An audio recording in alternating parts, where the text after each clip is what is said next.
کرسی پر نماز پڑھنے والے سن لیں، یہ 4 احکام پورے نہ کیے تو گناہگار ہوں گے۔ آج کل مساجد میں ایک بہت اہم مسئلہ عام ہو چکا ہے، لیکن افسوس کہ اکثر لوگ اس کی باریکیوں سے ناواقف ہیں۔ کرسی پر نماز پڑھنا اگرچہ مجبوری کی حالت میں جائز ہے، مگر اس کے بھی کچھ اصول اور آداب ہیں جن کو نظر انداز کرنا معمولی بات نہیں بلکہ گناہ کا سبب بن سکتا ہے۔ بہت سے لوگ انجانے میں ایسی غلطیاں کر رہے ہوتے ہیں جو نہ صرف ان کی اپنی نماز کو متاثر کرتی ہیں بلکہ پوری صف کے نظم کو بھی خراب کر دیتی ہیں۔ اگر آپ یا آپ کے گھر میں کوئی فرد کرسی پر نماز پڑھتا ہے تو یہ معلومات آپ کے لیے نہایت ضروری ہیں۔ اس ویڈیو میں ہم آپ کو وہ 4 بنیادی احکام بتائیں گے جن پر عمل کرنا ہر کرسی پر نماز پڑھنے والے کے لیے لازمی ہے، لہذا آخر تک ضرور دیکھیے تاکہ کہیں لا علمی میں آپ بھی کسی بڑی غلطی کا شکار نہ ہو جائیں۔ بسم اللہ الرحمن الرحیم۔ السلام علیکم ورحمۃ اللہ وبرکاتہ۔ محترم ناظرین، نماز اسلام کا وہ عظیم رکن ہے جو بندے کو اپنے رب کے ساتھ جوڑتا ہے، اسے روحانی سکون عطا کرتا ہے اور اس کی زندگی کو نظم و ضبط کا حسین نمونہ بنا دیتا ہے۔ نماز صرف چند الفاظ اور حرکات کا مجموعہ نہیں بلکہ یہ اللہ تعالیٰ کے حضور عاجزی، محبت، اطاعت اور بندگی کا مکمل اظہار ہے۔ جب ایک مسلمان نماز کے لیے کھڑا ہوتا ہے تو گویا وہ دنیا کے تمام کاموں سے الگ ہو کر اپنے خالق کے سامنے ظاہر ہو جاتا ہے۔ یہی وہ عبادت ہے جو دن میں 5 مرتبہ انسان کو اللہ کی یاد دلاتی ہے اور اسے برائیوں سے روکتی ہے۔ اسلام میں نماز کی اہمیت کا اندازہ اس بات سے لگایا جا سکتا ہے کہ یہ وہ واحد عبادت ہے جس کا حکم اللہ تعالیٰ نے براہ راست اپنے محبوب نبی صلی اللہ علیہ وآلہ وسلم کو آسمانوں پر عطا فرمایا۔ قرآن مجید میں بار بار نماز قائم کرنے کا حکم دیا گیا ہے اور اسے ایمان کی علامت قرار دیا گیا ہے۔ نماز کو دین کا ستون کہا گیا ہے، یعنی جس طرح ستون کے بغیر عمارت کھڑی نہیں رہ سکتی، اسی طرح نماز کے بغیر دین مکمل نہیں ہوتا۔ قیامت کے دن سب سے پہلے نماز کے بارے میں پوچھا جائے گا۔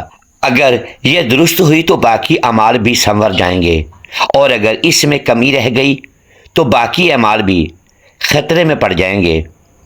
نماز ہمیں وقت کی پابندی سکھاتی ہے، عاجزی سکھاتی ہے اور اللہ کے سامنے جھکنے کا طریقہ سکھاتی ہے۔ یہ انسان کے دل کو نرم کرتی ہے، گناہوں کو مٹاتی ہے اور اسے نیکی کی طرف مائل کرتی ہے۔ ایک سچا مسلمان کبھی نماز کو معمولی نہیں سمجھتا بلکہ اسے اپنی زندگی کا سب سے اہم حصہ بناتا ہے۔ محترم ناظرین، اب بات کرتے ہیں کہ نماز کو کیسے پڑھا جائے۔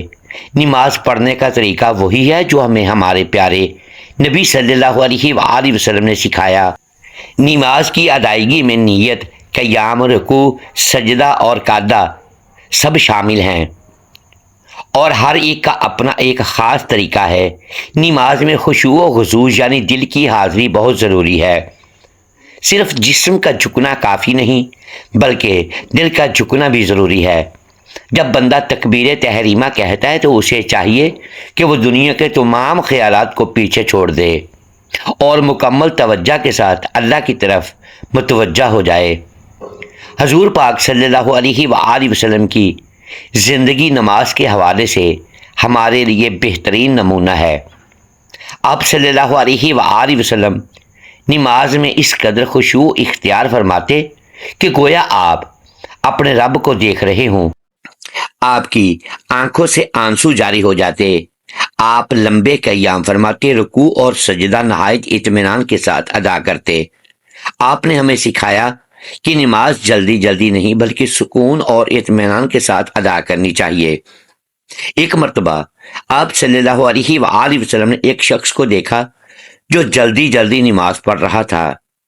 تو آپ صلی اللہ علیہ وآلہ وسلم نے فرمایا کہ جا کر دوبارہ نماز پڑھو، کیونکہ تم نے نماز نہیں پڑھی۔ اس سے معلوم ہوتا ہے کہ نماز کا صحیح طریقہ اختیار کرنا کتنا ضروری ہے۔ آپ صلی اللہ علیہ وآلہ وسلم نے فرمایا، نماز ایسے پڑھو جیسے تم مجھے نماز پڑھتے ہوئے دیکھتے ہو۔ یہ ایک جامعہ ہدایت ہے کہ ہمیں اپنی نماز کو سنت نبوی کے مطابق ادا کرنی چاہیے۔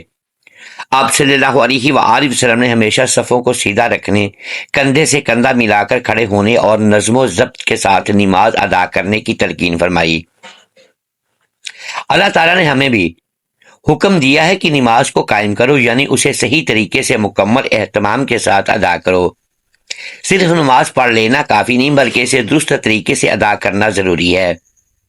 ہمیں چاہیے کہ ہم اپنے نبی کریم صلی اللہ علیہ وآلہ وسلم کی سنت پر عمل کریں، ان کے طریقے کو اپنائیں اور اسی انداز میں نماز پڑھنے کی کوشش کریں جیسا انہوں نے ہمیں سکھایا۔ لیکن انسان کی زندگی میں کبھی کبھی ایسے حالات بھی آ جاتے ہیں جب وہ مکمل طور پر کھڑے ہو کر یا زمین پر سجدہ کر کے نماز ادا نہیں کر سکتا۔ بیماری، بڑھاپا، جسمانی کمزوری یا کسی اور عذر کی وجہ سے کچھ لوگ زمین پر بیٹھنے یا سجدہ کرنے سے عاجز ہو جاتے ہیں۔ اسلام ایک آسان دین ہے اور اللہ تعالیٰ اپنے بندوں پر بوجھ نہیں ڈالتا، اسی لیے شریعت میں ایسے لوگوں کے لیے آسانی رکھی گئی ہے۔ اگر کوئی شخص کھڑے ہو کر نماز نہیں پڑھ سکتا تو وہ بیٹھ کر نماز پڑھ سکتا ہے، اور اگر زمین پر بیٹھنا بھی ممکن نہ ہو تو وہ کرسی پر بیٹھ کر نماز ادا کر سکتا ہے۔ یہ اللہ تعالیٰ کی بہت بڑی رحمت ہے کہ اس نے اپنے بندوں کو ان کی استطاعت کے مطابق عبادت کرنے کی اجازت دی ہے، لیکن یہ اجازت صرف مجبوری کی حالت میں ہے، نہ کہ سہولت یا آرام کی خاطر۔ وہ لوگ جو شدید بیماری میں مبتلا ہوں، جنہیں کمر، ٹانگوں یا جوڑوں کا مسئلہ ہو، جو زمین پر بیٹھنے سے قاصر ہوں یا جنہیں سجدہ کرنے میں شدید تکلیف ہو، ایسے افراد کرسی پر بیٹھ کر نماز ادا کر سکتے ہیں۔ اسی طرح وہ بزرگ حضرات جو کمزوری کی وجہ سے زمین پر نہیں بیٹھ سکتے یا جنہیں ڈاکٹر نے جھکنے سے منع کیا ہو، وہ بھی اسی سہولت سے فائدہ اٹھا سکتے ہیں۔ لیکن یہاں ایک بہت اہم بات سمجھنے کی ہے کہ کرسی پر نماز پڑھنا اگرچہ جائز ہے، مگر اس کے بھی کچھ اصول اور آداب ہیں جن کی پابندی کرنا ضروری ہے۔ یہ نہیں کہ جس طرح دل چاہا ویسے ہی کرسی رکھ لی اور نماز شروع کر دی۔ اگر ان اصولوں کو نظر انداز کیا جائے تو انسان گناہ کا مرتکب بھی ہو سکتا ہے۔ اب بات کرتے ہیں باقاعدہ طور پر کرسی پر نماز ادا کرنے کے مکمل اور بہترین طریقے کی۔ یہ ایک ایسا موضوع ہے جس میں اکثر لوگ لا علمی کی وجہ سے غلطیاں کر بیٹھتے ہیں۔ بعض لوگ صف سے ہٹ کر نماز پڑھتے ہیں، کچھ لوگ کرسی کی جگہ کا صحیح خیال نہیں رکھتے، اور کچھ نماز کے طریقے میں غلطی کرتے ہیں۔ ان تمام باتوں کو سمجھنا اور درست کرنا نہایت ضروری ہے۔ پیارے ناظرین، جو بھی شخص کرسی پر بیٹھ کر نماز ادا کرے گا اس کے لیے لازم ہے کہ وہ 4 اہم احکام کو ضرور پورا کرے۔ یہ احکام ایسے ہیں جن پر عمل کیے بغیر نماز کا صحیح طریقہ مکمل نہیں ہوتا۔ اگر کوئی شخص ان احکام کو نظر انداز کرتا ہے تو وہ گناہ گار ہو سکتا ہے، چاہے وہ لا علمی میں ہی کیوں نہ ہو۔ لہذا ہر اس شخص کے لیے جو کرسی پر نماز پڑھتا ہے یہ ضروری ہے کہ وہ ان احکام کو سمجھے، ان پر عمل کرے اور اپنی نماز کو درست بنائے، کیونکہ نماز ہماری آخرت کی کامیابی کا ذریعہ ہے اور اس میں معمولی سی غفلت بھی بڑے نقصان کا سبب بن سکتی ہے۔ اب آگے ہم ان 4 احکام کو تفصیل کے ساتھ بیان کریں گے تاکہ ہر سننے والا آسانی کے ساتھ سمجھ سکے اور اپنی نماز کو بہتر بنا سکے۔ پیارے ناظرین، اگر کسی شخص کے لیے کرسی پر نماز پڑھنا جائز ہے اور اس نے علماء سے باقاعدہ مشورہ بھی کر لیا ہے کہ اس کے لیے کرسی پر نماز پڑھنا درست ہے، تو اب یہ جاننا ضروری ہے کہ وہ کرسی کہاں رکھے گا۔ اس کے لیے لازم ہے کہ جہاں تک صف مکمل ہو چکی ہے وہ فوراً اس کے بعد اپنی کرسی رکھے۔ یہ جو غلطیاں اکثر مساجد میں دیکھنے میں آتی ہیں کہ کرسیاں ایک کونے میں پڑی ہوتی ہیں اور صفیں یہاں تک آ رہی ہوتی ہیں، جبکہ کرسیاں پیچھے رکھی ہوتی ہیں، یہ درست نہیں۔ یاد رکھیں اگر کرسی یہاں رکھی ہے اور نمازی ابھی یہاں تک پہنچے ہیں، یعنی یہ ساری صف بکھر چکی ہے اور اس کے آگے جگہ خالی ہے، لیکن کرسی والا شخص آ کر پیچھے کرسی رکھ کر نماز پڑھتا ہے، تو اس کا یہ عمل گناہ ہوگا، بلکہ مکروہ تحریمی ہوگا، کیونکہ اس نے اتنی صف کی خالی جگہ چھوڑ دی اور صف کو توڑنے کا سبب بنا۔ حضور علیہ السلام نے ارشاد فرمایا کہ جو شخص صف کو توڑتا ہے اللہ تعالی اسے توڑ دیتا ہے۔ یہ بہت سخت وعید ہے، لہذا کرسی پر نماز پڑھنے والوں پر بھی لازم ہے کہ جب صف یہاں تک مکمل ہو جائے تو وہ اپنی کرسی اٹھا کر وہیں لے آئے اور صف کے ساتھ شامل ہو کر نماز ادا کریں۔ انہیں بھی صف توڑنے کی اجازت نہیں ہے۔ یہ پہلی بات ہو گئی کہ کرسی کہاں رکھنی ہے۔ دوسری بات یہ ہے کہ کرسی کیسے رکھنی ہے۔ مثال کے طور پر صف کی ایک سیدھی لائن ہے اور لوگ اس میں کھڑے ہیں، تو جہاں نمازیوں کی ایڑیاں ہیں وہیں کرسی کے پچھلے پائے ہونے چاہیے، بالکل سیدھی لائن ہونی چاہیے، یعنی جہاں لوگوں کی ایڑیاں اور پنجے آ رہے ہیں اسی سیدھ میں کرسی کے پچھلے پاؤں ہوں اور اگلے پائے آگے کی طرف ہوں، تاکہ پوری صف سیدھی اور منظم نظر آئے، چاہے اس میں کرسی والا نمازی بھی شامل ہو۔ تیسری بات یہ ہے کہ کرسی پر نماز کیسے پڑھنی ہے۔ بعض لوگ یہاں بھی غلطی کرتے ہیں، ایک تو کرسی کونے میں رکھ دیتے ہیں اور بیچ میں جگہ خالی چھوڑ کر گناہ کے مرتکب ہوتے ہیں، اور دوسرا یہ کہ اگر وہ سجدہ نہیں کر سکتے تو اس کے باوجود بھی کرسی کے آگے کھڑے ہو جاتے ہیں۔ یہ بھی ایک بڑی غلطی ہے، کیونکہ صف کے واجبات میں سے ایک یہ ہے کہ صف بالکل سیدھی اور برابر ہو۔ سب نمازیوں کی گردنیں، کندھے اور ٹخنے ایک لائن میں ہونے چاہیے، لیکن جب کوئی شخص کرسی رکھ کر اس کے آگے کھڑا ہو جاتا ہے تو وہ پوری صف کے نظم اور ترتیب کو خراب کر دیتا ہے، جو کہ جائز نہیں۔ اگر آپ سجدہ نہیں کر سکتے تو آپ کے لیے کھڑے ہو کر نماز پڑھنا معاف ہے، بلکہ ایسی صورت میں بیٹھ کر نماز پڑھنا افضل ہے۔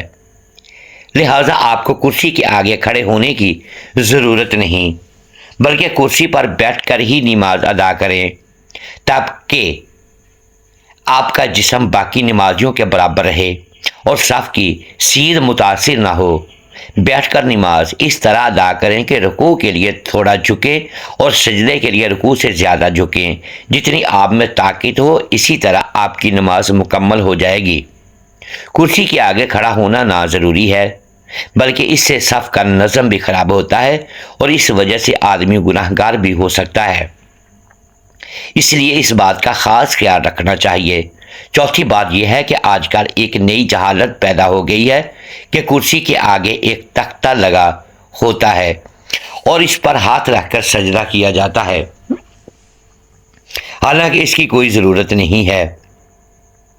جب آپ زمین پر سجدہ نہیں کر سکتے تو سجدہ ویسے ہی معاف ہو جاتا ہے اور آپ نے اشارے سے سجدہ کرنا ہوتا ہے، اس کے لیے کسی تختے کی کوئی حاجت نہیں۔ اگر صرف سجدہ کرنے کے لیے اضافی پیسے خرچ کر کے ایسی کرسیاں بنوائی جائیں تو یہ پیسے کا ضیاع ہے، اور اگر مسجد کے چندے سے یہ کام کیا جائے تو یہ اور بھی غلط ہے، کیونکہ یہ چندے کا غلط استعمال ہے، اس کی کوئی شرعی ضرورت نہیں، اس کے بغیر بھی نماز صحیح ہو جاتی ہے، تو پھر یہ تختہ لگانے کی کیا ضرورت ہے؟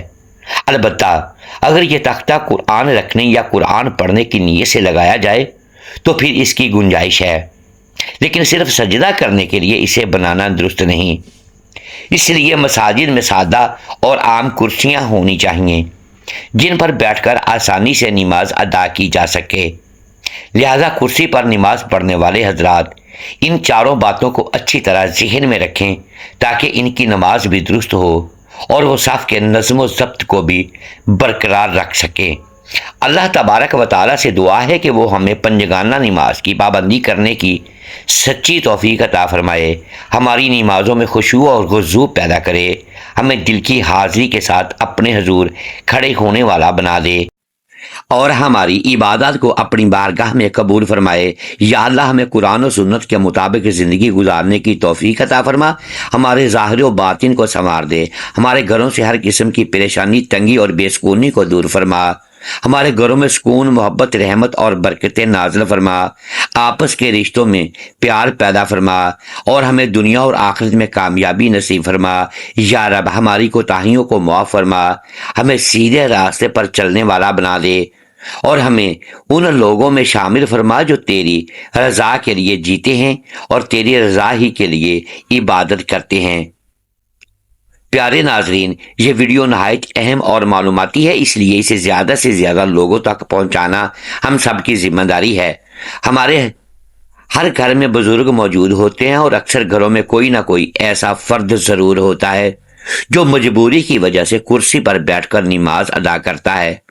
اگر یہ معلومات ان تک پہنچیں تو وہ لا علمی میں ایسی غلطیاں کر سکتے ہیں جو ان کی نماز کو متاثر کر دیں۔ اس لیے آپ سے درخواست ہے کہ آپ اس ویڈیو کو اپنے دوستوں، عزیزوں، رشتہ داروں اور جاننے والوں تک ضرور شیئر کریں تاکہ ہر وہ شخص جو کرسی پر نماز پڑھتا ہے صحیح طریقہ سیکھ سکے اور اپنی نماز کو بہتر بنا سکے۔ یاد رکھیں، دین کی صحیح بات آگے پہنچانا بہت بڑا صدقہ جاریہ ہے اور ہو سکتا ہے کہ آپ کے ذریعے کسی کی نماز درست ہو جائے اور اس کا اجر آپ کے نامہ اعمال میں ہمیشہ کے لیے لکھ دیا جائے۔ اللہ تبارک و تعالی ہم تمام کا حامی و ناصر ہو، آمین یا رب العالمین۔ محترم ناظرین، امید ہے آج کی یہ ویڈیو آپ کو پسند آئی ہوگی۔ ناظرین گرامی، اگر ہم اس ویڈیو میں الفاظ کی درستگی دانستہ یا دیدہ دانستہ درست نہیں کر پائے تو ہم آپ سے معذرت خواہ ہیں اور اللہ کے حضور معافی کے طلبگار ہیں۔ ناظرین گرامی، ویڈیو کو لائک کیجئے، چینل کو سبسکرائب کیجئے اور بیل آئیکن پریس کر دیں تاکہ ہر نئی آنے والی ویڈیو اب تک بر وقت پہنچ سکے اور ہماری حوصلہ افزائی ہوتی رہے۔ اگلی ویڈیو تک کے لیے اجازت دیجیے گا۔ شکریہ، اللہ حافظ۔